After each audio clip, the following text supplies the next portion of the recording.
Today I'm going to be sharing 5 successes and 5 failures that I had in owning my pop-up camper. So I hope you can learn from my mistakes and also learn from my successes, my wins, okay? Here are my 5 regrets, my 5 mistakes. Number 1, when I got my pop-up camper, I immediately took out the stove that was inside the camper because I thought, I'm never gonna cook inside the camper. But then I realized, oh, that leaves a huge hole.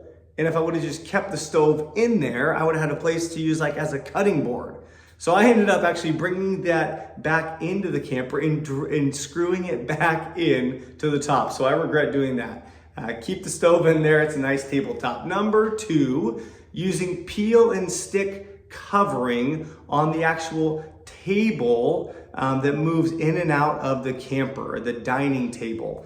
It just began to get ripped and scratched because I had stuff on top of it and moved around. Even the peel and stick on the countertops, because of so much things rubbing on top of it, I would not have done that. I would just kept the old covering that was already on there, the original stuff. It looked fine. Number 3, and I hope my wife doesn't watch this, we had too many decorated pillows. I mean, we're thinking like, this is gonna be beautiful, we'll have all these different pillows, and they just get in the way. You have to find a spot to put them. And so have 1 or 2 pillows, you don't need more than that. Don't do the decorative stuff.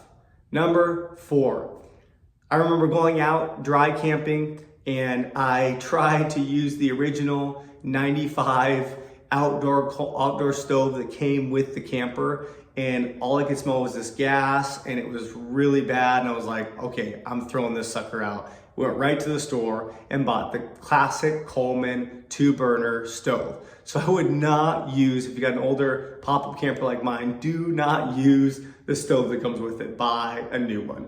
And number 5, I spent way too much time and money trying to find a new battery and trying to get all the electrical set up. Now, I'm not an electrician, that's not my specialty. If you are, great, you could have done it, but I wasted too much time and energy trying to set that up, and I really didn't need it. It wasn't necessary, it was a nice bonus, but I regret that, all right?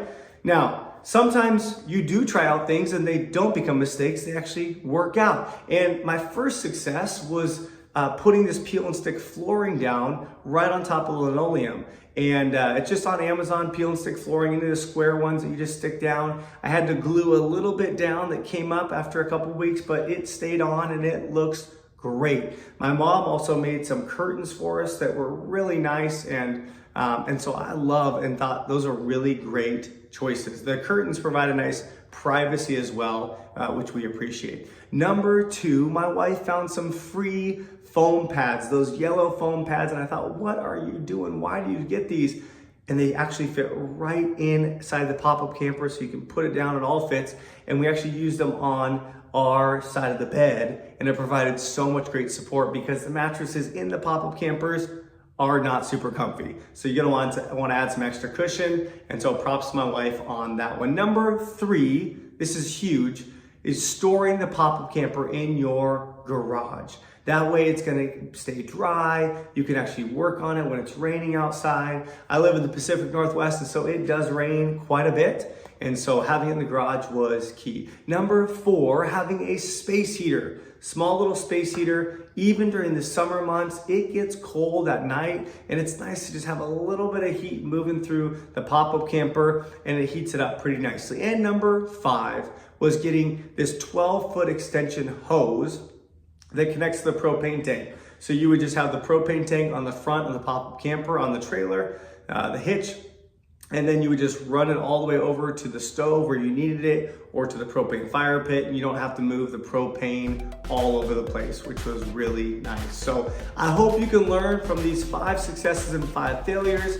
If you've had some successes and mistakes, comment below. Don't forget to like and subscribe, and I will see you soon. Happy camping, happy pop-up camping.